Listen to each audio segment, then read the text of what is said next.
Hello and welcome to 100% maths. हम कर रहे हैं डिस्कस क्लास 12th के लिए प्रोबेबिलिटी के कॉन्सेप्ट्स को।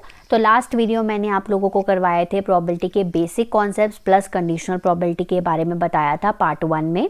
तो अगर आपने वो वीडियो वॉच नहीं किया है तो उसको ज़रूर जाकर वॉच करिए, क्योंकि आगे जो कॉन्सेप्ट्स हैं वो उसी के साथ लिंक्ड हैं। तो आज हम इस वीडियो में डिस्कस करेंगे number 1 multiplication theorem on the probability, number 2 independent events discuss करेंगे, नंबर 3 हम थ्योरम ऑफ टोटल प्रोबेबिलिटी और बेस थ्योरम यहाँ पर डिस्कस करेंगे। और भी बहुत छोटे छोटे कॉन्सेप्ट्स हैं जो यहाँ पर मैं आपको बताऊंगी with the help of examples, और कुछ क्वेश्चंस भी हम यहाँ पर सॉल्व करेंगे। सो इस वीडियो को पूरा एंड तक ज़रूर देखिएगा। आइए वीडियो स्टार्ट करते हैं। तो स्टार्ट करते हैं आज के वीडियो का first topic, that is multiplication theorem on the probability. तो सबसे पहले समझते हैं कि इस थ्योरम की हमें ज़रूरत क्यों पड़ी। हमने ऑलरेडी क्या स्टडी किया हुआ है कि अगर हमारे पास डेक ऑफ 52 कार्ड्स हैं, तो अगर हमें probability of getting a king या फिर probability of getting a queen या probability of getting an ace, तो वो हम निकाल सकते हैं। कैसे निकाल सकते हैं? क्योंकि हमें पता है कि टोटल नंबर ऑफ कार्ड्स कितने हैं, 52 होते हैं। What is the probability of getting a king? That is 4/52, क्योंकि 4 किंग होते हैं 52 कार्ड्स में से। ठीक है, अब अगर मैं इंटरेस्टेड हूँ in the finding the probability of getting a king and a queen, कि मुझे किंग भी चाहिए, मुझे क्वीन भी चाहिए। ठीक है, तो ऐसे केसेस में जहाँ पर हमें प्रोबेबिलिटी फाइंड आउट करनी होती है simultaneous occurrence of the events की, तो वहाँ पर हम मल्टीप्लिकेशन थ्योरम ऑफ प्रोबेबिलिटी का कॉन्सेप्ट को यूज़ करते हैं। अब हमने कंडीशनल प्रोबेबिलिटी मैंने आपको लास्ट वीडियो में करवाया था। क्या होती conditional probability of event E given that F has occurred? तो हम लिखते हैं probability of event E given F is equal to probability of E intersection F, ठीक है, divided by probability of F. ठीक है, अगर हमें निकालना हो probability of event F given that event E has occurred, it is equal to probability of E intersection F divided by probability of E, है ना। ये हमने करा था अपनी लास्ट वीडियो में। बस मल्टीप्लिकेशन जो रूल ऑफ प्रोबेबिलिटी है वो भी सेम ही है। तो लेट मान लेते हैं कि ई एंड एफ जो हैं वो दो इवेंट्स हैं associated with sample space S. तो हमें यहाँ पर प्रोबेबिलिटी फाइंड आउट करनी है इवेंट ई एफ की। ई एफ का मतलब ये भी हो सकता है ई इंटरसेक्शन एफ, राइट। अब अगर मैं इसी फॉर्मूले को यूज़ करूं, कंडीशनल प्रोबेबिलिटी के फॉर्मूले को ही, अगर मैं इन दोनों को क्रॉस मल्टीप्लाई कर दूं, तो मैं यहाँ से क्या लिख सकती हूँ कि probability of E intersection F जो है वो किसके बराबर है? Probability of event E given that F has occurred into probability of F, है ना। और अगर इस फॉर्मूले को थोड़ा सा करूँ मैं, तो यहाँ से लिख सकती हूँ probability of E intersection F is equal to probability of event F given that E has occurred into probability of E, है ना। तो अब ये देखो, ये दो फॉर्मूलेज भी तो मैंने यही लिखे हैं और इसी को ही हम बोलते हैं मल्टीप्लिकेशन रूल ऑफ प्रोबेबिलिटी। तो मतलब अगर कंडीशनल प्रोबेबिलिटी समझ में आ गया है तो वहाँ से आप मल्टीप्लिकेशन रूल ऑफ प्रोबेबिलिटी बड़े इजीली लिख सकते हैं। अब अगर बात आ जाए कि मोर देन 2 इवेंट्स हो जाएं वहाँ पर, ठीक है, तो तब क्या होगा? तो अभी हमने अभी 2 हमने फॉर्मूले लिखे। अभी हमने लिखा probability of E intersection F जो है this is equal to probability of event F given that E has occurred into probability of E. अभी मैंने ये लिखा था, ठीक है। अगर हमारे पास 3 इवेंट्स हैं यहाँ पर ई, एफ और जी, यानी कि प्रोबेबिलिटी आपको फाइंड आउट करनी है ई इंटरसेक्शन एफ इंटरसेक्शन जी, तो वो क्या होगी? देखो, इतना फॉर्मूला तो आप सेम ही लिख दोगे, ठीक है ना। ये फॉर्मूला आपने सेम लिख दिया और साथ में आप क्या ऐड कर दोगे? तो तीसरा वाला इवेंट है यानी कि जी जो है given that E intersection F, right. या फिर आप इसको ई इंटरसेक्शन एफ को सिंपल ई एफ भी लिख सकते हो। सो हम कह सकते हैं कि जो मल्टीप्लिकेशन रूल ऑफ प्रोबेबिलिटी है वो हम एक्सटेंड कर सकते हैं फॉर 4 और मोर इवेंट्स, ठीक है। इसको समझने के लिए एक एग्जाम्पल डिस्कस करते हैं जो हमारी एनसीईआरटी बुक में गिवन है। तो 3 cards are drawn successively without replacement, और 3 कार्ड्स हमने बेसिकली ड्रॉ करनी है और रिप्लेसमेंट नहीं करनी है from the pack of 52 well shuffled cards. तो क्या प्रोबेबिलिटी है कि पहले 2 कार्ड्स किंग्स होने चाहिए और third one should be an ace. तो बेसिकली हमें क्या फाइंड आउट करना है? Probability of first 2 cards king, मतलब पहले किंग आना चाहिए, फिर से किंग आना चाहिए और फिर एस आना चाहिए, है ना। ये हमें बेसिकली फाइंड आउट करना है। तो सबसे पहले हमें फाइंड आउट करना है कि प्रोबेबिलिटी ऑफ के, कि किंग की प्रोबेबिलिटी क्या है। अभी हमारे पास कार्ड्स कितने हैं, 52 हैं, टोटल नंबर ऑफ कार्ड्स 52 हैं और उसमें से किंग कितने होते हैं, 4 होते हैं। तो 4/52 is the probability of getting N king. ठीक है, अब बात आ जाती है कि प्रोबेबिलिटी ऑफ कि हमारे पास किंग फाइंड आउट करना है, गेट करना है, गिवन दैट जो ऊपर वाली प्रोबेबिलिटी है वो ऑलरेडी अकर हो चुकी है, क्योंकि किंग हम एक निकाल चुके हैं। अब हमारे पास जो रिमेनिंग कार्ड्स हैं वो कितने बच रहे हैं, यहाँ पर 51 कार्ड्स बच रहे हैं और किंग कितने बच रहे हैं, यहाँ पर 3 बच रहे हैं, क्योंकि एक किंग हम ऑलरेडी निकाल चुके हैं। ठीक है, अब हमने क्या फाइंड आउट करना है, अब हमने फाइंड आउट करना है probability of getting an S given that already हम के यानी कि 2 किंग ऑलरेडी निकाल चुके हैं। तो रिमेनिंग कार्ड्स कितने हैं, अब यहाँ पर 50 हैं। ठीक है, अब हमें क्या चाहिए, एस चाहिए। एस कितने होते हैं, 4 होते हैं। सो 4/50 इज द प्रोबेबिलिटी।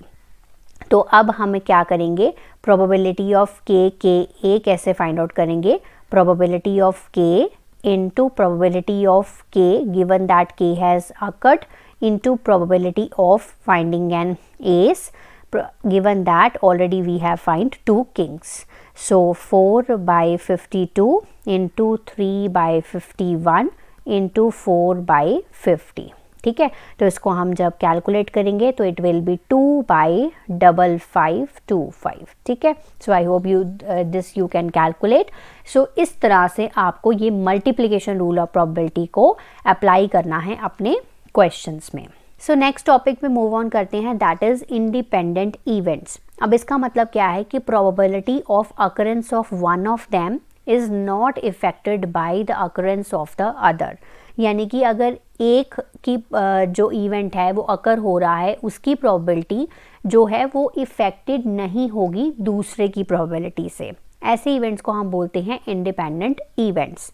और 2 इवेंट्स जो हैं वो E and F are said to be independent if probability of f given that E has occurred is equal to P of f and probability of event E given that f is equal to probability of E, provided that probability of E and f are not equal to 0. इसको समझने के लिए हम एक example यहाँ पर लेंगे। तो लेट एक इवेंट E डिफाइन करते हैं। इवेंट E मैंने डिफाइन किया, जो कार्ड ड्रॉन है, ठीक है, इज़ अ स्पेड। तो क्या प्रोबेबिलिटी है E की, क्या probability, total number of cards कितने होते हैं, 52 और 13 हमारे पास क्या होते हैं, स्पेड्स होते हैं। ठीक है, तो यानी कि 1/4 आ गई प्रोबेबिलिटी ऑफ इवेंट ई। दूसरा एक इवेंट डिफाइन किया मैंने यहाँ पर, card drawn is an ace, तो हाँ प्रोबेबिलिटी ऑफ एफ कितनी हो जाएगी, दैट इज एस कितने होते हैं, 4, दैट इज 4/52 यानी कि 1/13। ठीक है, दोनों की प्रोबेबिलिटीज़ निकाल ली। अब अगर मैं निकालूँ ई intersection F, probability of E intersection F, तो आप खुद ही सोचिए कि एस और स्पेड में क्या हमारे पास कॉमन आएगा, एक एस आएगा जो स्पेड का होगा, दैट इज़ 1/52, यही होगी probability of E intersection F. ठीक है, तो अब अगर हम यहाँ पे निकालें P probability of E given that F has occurred, यानी कि कंडीशनल प्रोबेबिलिटी निकालें, तो that will be equal to P of E intersection F divided by P of F। इसमें वैल्यूज़ पुट करो, that is 1/52 divided by 1/13। So 13 ऊपर चला जाएगा, 13/52 यानी कि 1/4। ठीक है, अब अगर यहाँ से मैं देखूँ प्रोबेबिलिटी जो E given that F has occurred की जो प्रोबेबिलिटी है, that is equal to probability of E, है ना। तो इसका कहने का मतलब क्या है कि यहाँ पर हम कह सकते हैं कि इवेंट F जो है that has not affected the probability of occurrence of the event E, कि F की प्रोबेबिलिटी से E की प्रोबेबिलिटी पे कोई भी फ़र्क नहीं पड़ा है। तो ऐसे सच इवेंट्स को हम बोलते हैं इंडिपेंडेंट इवेंट्स। ठीक है, तो यहाँ तो वो प्रोबेबिलिटी ऑफ F के बराबर हो जाता है, यहाँ वो प्रोबेबिलिटी ऑफ E के बराबर हो जाता है, ऐसे को बोलते हैं इंडिपेंडेंट इवेंट्स। अब एक और बात, ये तो कंडीशनल प्रोबेबिलिटी का फॉर्मूला हो गया। अब मल्टीप्लिकेशन रूल ऑफ प्रोबेबिलिटी भी अभी हमने लिखा था, तो हमने ये वाला फॉर्मूला ऊपर वाला लिखा था, अब इसकी जगह पे हम P ऑफ F लिख सकते हैं, यानी कि मल्टीप्लिकेशन रूल ऑफ प्रोबेबिलिटी के हिसाब से बन गया probability of E intersection F is equal to probability of E into probability of F। ठीक है, अब कुछ इंपॉर्टेंट पॉइंट्स हम यहाँ पर डिस्कस करेंगे। नंबर 1 इज कि two events E and F are said to be dependent if they are not independent. Obviously अगर वो इंडिपेंडेंट नहीं है तो वो डिपेंडेंट होंगे, तो वहाँ उस केस में probability of E intersection F जो है वो probability of E into probability of F के बराबर नहीं आएगा। तो मतलब जब भी हमें क्वेश्चन आए कि हमें चेक करना है कि ये दोनों इवेंट्स इंडिपेंडेंट इवेंट्स हैं, तो हम क्या फाइंड आउट करेंगे, probability of E find out कर लेंगे, probability of F find out कर लेंगे और probability of E intersection F find out कर लेंगे। अगर वो बराबर हुए तो इंडिपेंडेंट इवेंट्स हैं, अदरवाइज वो डिपेंडेंट इवेंट्स हैं। ठीक है, तो क्वेश्चन आपको ऐसे सॉल्व करने हैं। तो सेकंड पॉइंट यहाँ पर आ गया, two independent events having non zero probabilities. कहता है दो इंडिपेंडेंट इवेंट्स जिनकी नॉन जीरो प्रोबेबिलिटीज हैं, they can not be mutually exclusive. अब म्यूचुअली एक्सक्लूसिव हमने लास्ट वीडियो में डिस्कस किया रहा था, वहाँ पर हमने समझा था कि उनका जो आउटकम है वो कभी भी कॉमन नहीं आ सकता, कोई भी आउटकम उनका कॉमन नहीं होता। बट इंडिपेंडेंट इवेंट्स का आउटकम जो है वो कॉमन हो सकता है, इसीलिए टू इंडिपेंडेंट इवेंट्स जो हैं वो can not be mutually exclusive होते हैं। ठीक है, थर्ड पॉइंट आ गया, it should satisfy the given condition, वो हमने नंबर 1 पॉइंट पे भी डिस्कस किया था। और फोर्थ पॉइंट आ गया हमारा कि अगर हमारे पास 3 इवेंट्स हैं A, B, C, वो म्यूचुअली इंडिपेंडेंट कब होंगे, अगर probability of A intersection B probability of A into probability of B के बराबर होगा। ऐसे ही A और C का probability of A into probability of C, ऐसे B और C का probability of B into probability of C। अगर तीनों का चेक करना है तो it should be probability of A into probability of B into probability of C। तो इंडिपेंडेंट इवेंट्स की कॉन्सेप्ट को समझने के लिए यहाँ पर एक एग्जांपल डिस्कस करेंगे। An unbiased die is thrown twice. तो जब भी हम डाई को 2 बार फेंकते हैं तो हमारे पास टोटल नंबर ऑफ आउटकम्स कितने होते हैं, 36 होते हैं, है ना, आपकी स्क्रीन पर यहाँ पर शो हो रहे हैं। लेट द इवेंट ए जो डिफाइंड है that is odd number on the first throw. तो अगर हम प्रोबेबिलिटी ऑफ इवेंट ए निकालें तो 18 ऐसे होते हैं आउटकम्स, ठीक है, जिन पे हमारे फर्स्ट थ्रो पे ऑड नंबर आ रहा है, 18/36 यानी कि 1/2। ऐसे प्रोबेबिलिटी ऑफ बी क्या आएगा, odd number on the second throw, ये भी हो जाएगा 18/36 यानी कि 1/2, राइट। और अगर हम probability of A intersection B का मतलब है ऑड नंबर दोनों थ्रोज पे आए, यही है ना, A intersection B, odd number दोनों थ्रोज पे कौन से आउटकम्स होंगे, 9 आउटकम्स होंगे, दैट 9/36 यानी कि 1/4। अब हम चेक कर लेते हैं कि probability of A intersection B क्या हमारा probability of A into B के बराबर है। इधर निकाल लेते हैं probability of A into B, that is 1/2 into 1/2 equal to 1/4। और probability of A intersection B जो है it is equal to probability of A into probability of B. तो यहाँ से हम कह सकते हैं कि ए एंड बी जो हैं वो हमारे क्या हैं, इंडिपेंडेंट इवेंट्स हैं। ऐसे आप चेक कर सकते हो कितने भी इवेंट्स को कि वो इंडिपेंडेंट हैं कि नहीं हैं। So next most important topic है that is partition of a sample space. अब एक सैम्पल स्पेस के अंदर हमने बहुत सारी पार्टीशंस यहाँ पर डिफाइन कर दी। तो मान लेते हैं कि सेट ऑफ इवेंट्स हैं E1 E2 से लेके En तक is set to be represent a partition of the sample space, ठीक है। अब यहाँ पर जो एक इवेंट है और दूसरा इवेंट है उसका अगर हम इंटरसेक्शन करें तो क्या आएगा, कुछ भी नहीं आएगा, फाई आएगा। और जहाँ पर ये जो आई और जे हैं ये क्या हैं, हमारे नेचुरल नंबर्स हैं। दूसरा, अगर मैं सारे इवेंट्स का यूनियन कर दूं, सारे इवेंट्स को इकट्ठा कर दूं तो क्या बन जाएगी, वापस से सैम्पल स्पेस बन जाएगी। और हर एक इवेंट की जो प्रोबेबिलिटी है that is greater than 0। Obviously हर इवेंट की प्रोबेबिलिटी ग्रेटर देन 0 होगी for all i is equal to natural numbers 1 से लेके n तक। सो इन अदर वर्ड्स हम क्या कह सकते हैं कि ये जो इवेंट्स हैं E1 E2 En तक, these represent a partition of the sample space. ये क्या है, डिसजॉइंट हैं, एग्जॉस्टिव हैं और नॉन ज़ीरो प्रोबेबिलिटीज़ है इसकी, जो ये तीनों पॉइंट्स मैंने यहाँ पर डिस्कस किए, ठीक है। अब अगर मैं E और E डैश का इंटरसेक्शन कर दूँ, E डैश का मतलब हो गया कॉम्प्लीमेंट ऑफ E, मतलब जो E में है वो E डैश में नहीं होगा ऑब्वियसली। तो अगर मैं दोनों का इंटरसेक्शन कर दूं तो वो फाई आएगा, और अगर दोनों का यूनियन कर दूं तो सैम्पल स्पेस बनेगी। ये हम ऑलरेडी जो हमारा सेट्स चैप्टर था वहाँ पर डिस्कस कर चुके हैं ऐसी चीज़ें। सो अब हम डिस्कस करते हैं most important theorem of total probability. तो लेट मान लेते हैं कि E1, E2, En be the partition of the sample space S। अभी हमने डिस्कस किया, लेट अस से हमारे पास कोई सैम्पल स्पेस S है और उसमें हमने बहुत सारे इवेंट्स जो हैं वो डिफाइन किए हैं, और E1 से लेके En तक वहाँ पर इवेंट्स डिफाइंड हैं। और सपोज कर लो कि ये जो सारे इवेंट्स हमने यहाँ पर डिफाइन किया है उनकी नॉन ज़ीरो प्रोबेबिलिटी है, ठीक है, ज़ीरो नहीं है, नॉन ज़ीरो प्रोबेबिलिटी है। तो लेट एक इवेंट A डिफाइन कर लेते हैं, B an event associated with S। तो हम प्रोबेबिलिटी ऑफ A किसके बराबर लिखेंगे?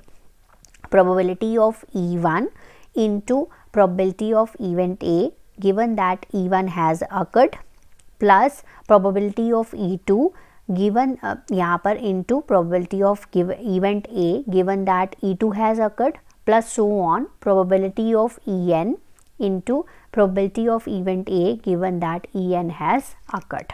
ठीक है, अगर ऐसे में हमें पूरे को एक में लिखना हो, यानी कि समेशन लगाकर लिखना हो, तो हम कैसे लिखेंगे? J इज इक्वल्स टू 1 से लेके n तक प्रोबेबिलिटी ऑफ ई जे, ठीक है, into probability of event A given that E J has already occurred. यहाँ पर J की वैल्यू जो है 1 से लेके n तक क्या करेगी? वेरी करेगी। ठीक है, अब ये जो फॉर्मूला है इसको याद करना थोड़ा सा डिफ़िकल्ट है, बट आप एक दो बार लिखोगे तो आपको हमेशा याद हो जाएगा। एक बार मैं फिर से आपको समझा देती हूँ कि प्रोबेबिलिटी ऑफ ए आप कैसे लिख सकते हो। प्रोबेबिलिटी ऑफ ई जे, ठीक है, probability of event A given that E J has occurred. यहाँ पर ये जो जे है इसकी वैल्यू 1 से लेके n तक क्या करेगी? वेरी करेगी, चलती रहेगी। ठीक है, अब हम इसी को क्या करते हैं? प्रूफ करके दिखाते हैं। तो यहाँ पर मैं करूँगी इसका प्रूफ। हमें क्या बोला कि सैम्पल स्पेस को हमने छोटी छोटी इवेंट्स में क्या कर दिया, मतलब डिवाइड कर दिया, और वो इवेंट्स क्या हैं? इसके पार्टीशंस हैं। ठीक है, यानी कि मैं अपनी सैम्पल स्पेस को कैसे लिख सकती हूँ कि E1 union E2 union E3 union and so on En तक, है ना। ये सभी इवेंट्स का यूनियन जो है वो क्या है? हमारी सैम्पल स्पेस है ना। ठीक है, अब हमने एक इवेंट यहाँ पर क्या डिफाइन किया था? A डिफाइन किया था। क्या मैं इस A को क्या लिख सकती हूँ? A इंटरसेक्शन S लिख सकती हूँ, क्योंकि S और A का अगर मैं इंटरसेक्शन करूँ तो वो किसके बराबर होगा? A के ही बराबर होगा, है ना। और अभी अभी मैंने सैम्पल स्पेस को कैसे लिखा? ऐसे लिखा जैसे मैंने ये ऊपर लिखा है कि E1 E2 and so on En का क्या है? ये यूनियन है ना। तो इस तरह से मैं इसको लिख सकती हूँ। ठीक है, तो सैम्पल स्पेस की वैल्यू जो है मैंने यहाँ पर पुट कर दी। अब अगर मैं थोड़ा सा इसको इस तरह से लिखूँ, अलग अलग कर दूँ, E intersection E1 then union E intersection E2 and so on union, यहाँ पर भी यूनियन, और A इंटरसेक्शन En, यही हो जाएगा। ठीक है, और अगर मैं यहाँ पर प्रोबेबिलिटी लगा दूँ, प्रोबेबिलिटी ऑफ A निकालनी हो, तो क्या हो जाएगा? ये probability of A intersection E1 union probability of A intersection E2 and so on probability of A intersection En। ठीक है, यहाँ तक तो सिंपल है, कुछ भी डिफ़िकल्ट नहीं है। तो यहाँ पर देखो, यूनियन का मतलब क्या है? यूनियन का मतलब होता है प्लस। ठीक है, यूनियन का मतलब होता है प्लस, तो हम यहाँ पर प्लस भी लगा सकते हैं। सो A intersection E2 plus and so on plus A intersection En। अब मल्टीप्लिकेशन रूल ऑफ प्रोबेबिलिटी के हिसाब से आप इस चीज़ को कैसे लिख सकते हो? Probability of E1 into probability of event A given that E1 has occurred. इसको कैसे लिख सकते हो? Probability of event E2 into probability of event A given that E2 has occurred and so on, plus probability of En, यहाँ पर give event A given that En has occurred, है ना। और इधर क्या है हमारे पास? प्रोबेबिलिटी ऑफ A है, सो प्रोबेबिलिटी ऑफ ए को हम कैसे लिख सकते हैं, probability of E J into probability of event A given that EJ has already occurred और J की वैल्यू जो है वो 1 से n तक क्या करेगी, चलेगी। ठीक है, तो ये हो गया हमारा जो फॉर्मूला है थ्योरम ऑफ टोटल प्रोबेबिलिटी का, वो हो गया यहाँ पर proof and it is a very very important formula. अब थ्योरम ऑफ टोटल प्रोबेबिलिटी के कॉन्सेप्ट को अच्छे से समझने के लिए एक यहाँ पर एग्जाम्पल डिस्कस करेंगे। A person has undertaken a construction job, कि एक पर्सन ने अंडरटेक करी है कंस्ट्रक्शन जॉब, एक पर्सन है उसने कंस्ट्रक्शन जॉब ली है, तो प्रोबेबिलिटीज़ हैं कि 0.65 that there will be a strike, 0.80 that the construction job will be completed on time if there is no strike, and 0.32 that the construction job will be completed on time if there is a strike. So determine the probability that the construction job will be completed on the time. तो सबसे पहले हम यहाँ पर एक event define करेंगे। Late एक event है कि कंस्ट्रक्शन जॉब जो है that should be completed on time, है ना, construction job will be completed on time। तो बेसिकली हमें इस क्वेश्चन के लिए अब फाइंड आउट करना है probability of A find out करना है। ठीक है, अब एक और इवेंट यहाँ पर डिफाइन करेंगे बी इवेंट की that there will be a strike, है ना, क्योंकि स्ट्राइक के ऊपर बहुत कुछ डिपेंड कर रहा है, that there will be a strike. ठीक है, अब हमें फाइंड आउट करना है प्रोबेबिलिटी ऑफ ए। तो सबसे पहले हमें गिवन क्या है, 0.65 प्रोबेबिलिटी है that there will be a strike, यानी कि प्रोबेबिलिटी ऑफ बी जो है दैट इज़ 0.65 है। ठीक है, और अगर हमें देखना हो कि प्रोबेबिलिटी ऑफ बी डैश कितनी है, यानी कि स्ट्राइक नहीं है, तो स्ट्राइक कितनी है, टोटल प्रोबेबिलिटी 1 होती है, 1 माइनस 0.65 यानी कि 0.35, है ना। पहले तो ये बात हो गई। अब उसने कहा 0.80 की कंस्ट्रक्शन जॉब जो है will be completed on time, construction job हो जाएगी if there is a no strike. No strike का मतलब है ये बी डैश, है ना। अब probability of event A construction job will be completed on time given that there is a no strike, यानी कि ये चीज़ हमें गिवन है, तो वो कितनी गिवन है, दैट इज़ 0.80। ठीक है, अब 0.32 क्या है, construction job will be completed on time if there is a strike, यानी कि probability of event A given that there is a strike, यानी कि given that B has already occurred, that is 0.32। तो ये हमें पूरी चीज़ें जो हैं वो क्वेश्चन में गिवन है। ठीक है, सो हमें फाइंड आउट करना है यहाँ पर probability of A that will be equal to probability of B into probability of A given that B has occurred, ठीक है, plus probability of B dash into probability of A given that B dash, यही find out करना है। तो सारी values आप लोगों के पास हैं, जस्ट पुट द वैल्यूज़। ठीक है, दो ही पॉसिबिलिटीज़ हैं, या तो स्ट्राइक होगी या नहीं होगी। एक बार पी बी कर लिया, एक बार पी बी डैश कर लिया, एक बार उसके साथ आ गया given that B has already occurred, given that B dash has already occurred. So P B dash आ जाएगा 0.35 एंड ये आ जाएगा हमारे पास 0.80। ठीक है, तो ये आ जाएगा 0.208 प्लस 0.28 प्लस करेंगे तो 0.488। तो ये आ गया आपका कि ये प्रोबेबिलिटी है that the construction job will be completed in the time is 0.488। So next move on करते हैं to the last topic of the probability chapter, that is Bayes theorem. अब इसको समझने के लिए सबसे पहले समझ लेते हैं कि इसको किसने इन्वेंट किया और क्यों किया, क्यों ये जो थ्योरी है वो लेकर आए। सबसे पहले इसको डिस्कस करने के लिए हम यहाँ पर एक एग्जांपल देखेंगे। तो यहाँ पर हमारे पास दो बैग्स हैं, bag number 1 and bag number 2। तो बैग नंबर 1 में मान लेते हैं कि हमारे पास 2 वाइट बॉल्स हैं और 3 रेड बॉल्स हैं, और बैग नंबर 2 में हमारे पास 4 वाइट एंड 5 रेड बॉल्स हैं। तो हमने बहुत सारे ऐसे क्वेश्चन जूनियर क्लासेस में कर रखे हुए हैं कि क्या प्रोबेबिलिटी है फाइंडिंग अ वाइट बॉल या क्या प्रोबेबिलिटी है फाइंडिंग अ रेड बॉल। ठीक है, but can we find the probability that the ball drawn is from the particular bag. तो कभी ऐसा आपने क्वेश्चन देखा है कि बैग जो बॉल आप निकाल रहे हो वो मैं कहूँ कि बैग नंबर 2 में से आप निकाल रहे हो, provided that the colour of the ball drawn given हो। ठीक है, उल्टा कॉन्सेप्ट हो गया ना कि मतलब मैंने आपको बॉल का कलर बता दिया कि बॉल होनी चाहिए रेड कलर की और मुझे वो चाहिए भी बैग नंबर 2 में से। ठीक है, तो ऐसे केसेस को सॉल्व करने के लिए तो फेमस मैथमेटिशियन जॉन बेस इस प्रॉब्लम को सॉल्व करा उन्होंने for finding the reverse probability by using the conditional probability concept. ठीक है ना, तो रिवर्स प्रोबेबिलिटी के कॉन्सेप्ट को किसने सॉल्व किया? जॉन बेस ने। इन्हीं के नाम से हमारी जो ये थ्योरम है ये इसका नाम रखा गया था बेस थ्योरम। ठीक है, अब पढ़ लेते हैं रिवर्स प्रोबेबिलिटीज यानी कि बेस थ्योरम का डेफिनेशन क्या है और उसका फॉर्मूला क्या है।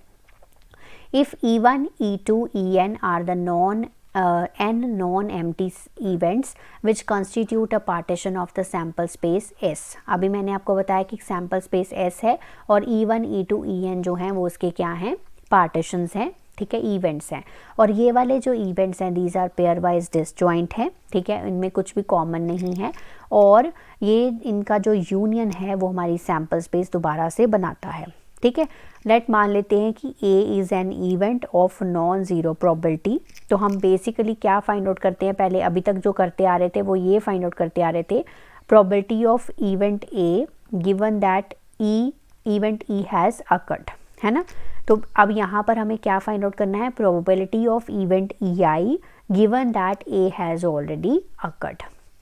ठीक है, तो ऊपर क्या हो जाएगा? Probability of EI into probability of A given that EI has already occurred. और जो ये नीचे है, ठीक है, ये अभी अभी हमने थ्योरम ऑफ टोटल प्रोबेबिलिटी का फॉर्मूला पढ़ा, बस वो यहाँ पर लिख देना है। ठीक है, तो ये बन जाएगा आपका बेस थ्योरम का फॉर्मूला। अब कुछ टर्मिनोलॉजी जो बेस थ्योरम में यूज़ होती है। ठीक है, तो ये जो इवेंट्स हैं इनको हम बोलते हैं यहाँ पर हाइपोथेसिस और जो probability of P of EI है इसको हम बोलते हैं प्रायोरी probability of the hypothesis EI और जो ये कंडीशनल प्रोबेबिलिटी हमने यहाँ पर लिखी है इसको हम बोलते हैं पोस्टीरियरी प्रोबेबिलिटी ऑफ द हाइपोथेसिस। ठीक है, तो ये थोड़ी सी जो टर्मिनोलॉजी है वो आप लोगों को याद रखनी है। अब बेस थ्योरम के कॉन्सेप्ट को अच्छे से समझने के लिए यहाँ पर एक एग्जाम्पल डिस्कस करेंगे NCERT बुक में से ही। तो यहाँ पर गिवन है कि बैग 1 जो है उसमें हमारे पास कितनी बॉल्स हैं? 3 रेड बॉल्स हैं और 4 ब्लैक बॉल्स हैं। ठीक है, बैग नंबर 2 में से हमारे पास कितनी बॉल्स है? 5 रेड एंड 6 ब्लैक बॉल्स हैं। अब एक बॉल ड्रॉ कर दी random from one of the bags और ये रेड कलर की निकल आई। हमें क्या प्रोबेबिलिटी फाइंड आउट करनी है कि बैग नंबर 2 में से ही आई है। ठीक है, तो ये है बैग नंबर 1 एंड ये है हमारा बैग नंबर 2। ठीक है, अब यहाँ पर सबसे पहले हम क्या करेंगे? इवेंट E1 डिफ़ाइन करेंगे और इवेंट E2 डिफ़ाइन करेंगे, है ना। अब इवेंट E1 क्या है कि वो बैग 1 से आई है और इवेंट E2 क्या है कि वो बैग 2 से आई है। ठीक है, सो हम यहाँ पर लिखेंगे event of choosing the bag number 1, है ना, और event of choosing bag number 2 is the event E2। ये हो गया। अब एक और इवेंट डिफाइन करते हैं कि वो रेडी होनी चाहिए। सो A इवेंट हो गया event of drawing a red ball. ठीक है, तो अब हमें बेसिकली फाइंड आउट क्या करना है? प्रोबेबिलिटी ऑफ क्या फाइंड आउट करना है कि वो कौन से बैग से आई है? बैग नंबर 2 से आई है, क्योंकि बैग नंबर 2 बोला था और वो कौन से कलर की है? रेड कलर की है। तो मतलब हमें ये चीज़ यहाँ पर फाइंड आउट करके बतानी है। ठीक है, यहाँ तक ओके है।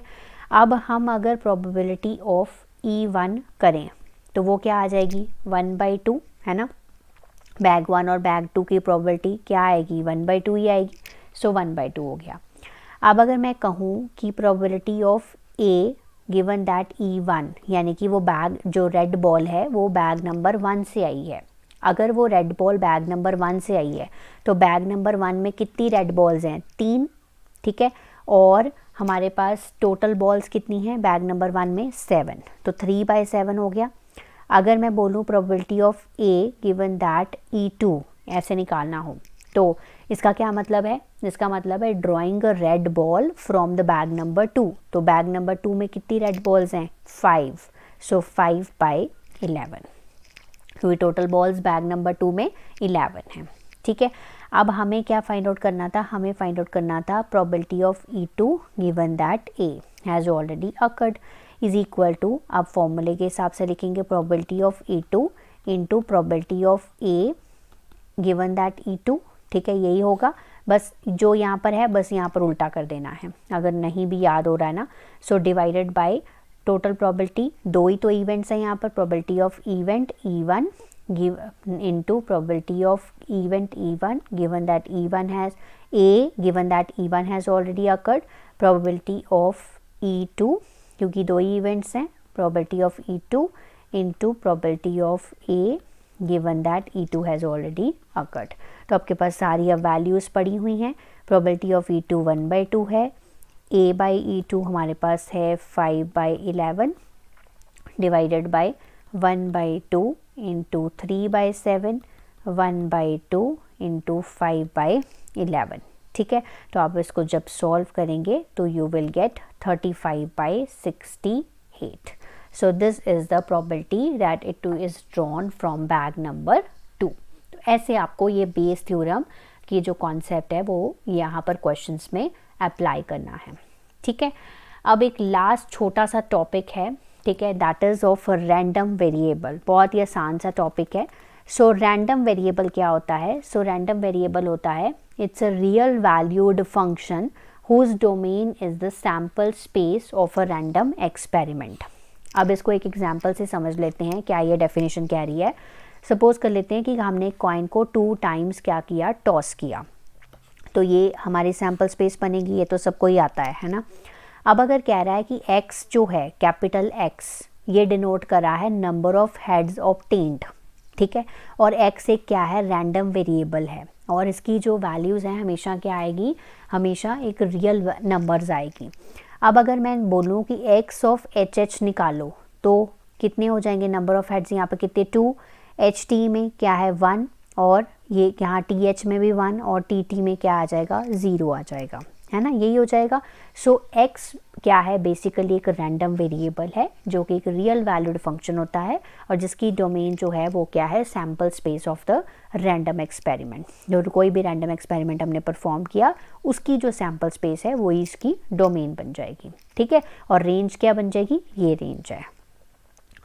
अब मोर देन एक रैंडम वेरिएबल्स जो है वो हम सेम सैम्पल स्पेस के ऊपर डिफाइन कर सकते हैं। एक और रैंडम वेरिएबल मैंने यहाँ पर डिफाइन कर दिया, लेट अस से कैपिटल Y।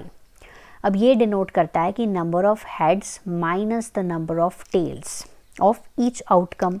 अगर मैं बोलूँ कि Y ऑफ HH निकालो तो इसमें नंबर ऑफ हेड्स कितनी है, 2, नंबर ऑफ टेल्स कितनी है, 0, 2 - 0 will be 2। H of T number of heads कितने हैं, 1, नंबर ऑफ टेल्स कितनी है, 1, 1 - 1 0। ऐसे ही इसमें भी 1 - 1 0। इसमें क्या आ जाएगा, नंबर ऑफ हेड्स 0 हैं, टेल्स कितनी हैं, 2 हैं, तो 0 - 2 -2, है ना। तो x और y क्या हो गए, 2 डिफरेंट रैंडम वेरिएबल्स हो गए defined on the same sample space S। तो ये हो गया एक छोटा सा कॉन्सेप्ट रैंडम वेरिएबल्स का। सो आई होप प्रोबेबिलिटी के कॉन्सेप्ट्स आपको बहुत अच्छे से क्लियर हो चुके हैं। नेक्स्ट वीडियो मिलूंगी बहुत सारे क्वेश्चंस के साथ, तब तक आप इसको प्रैक्टिस करिए, रिवाइज करिए। Have a nice day to all of you.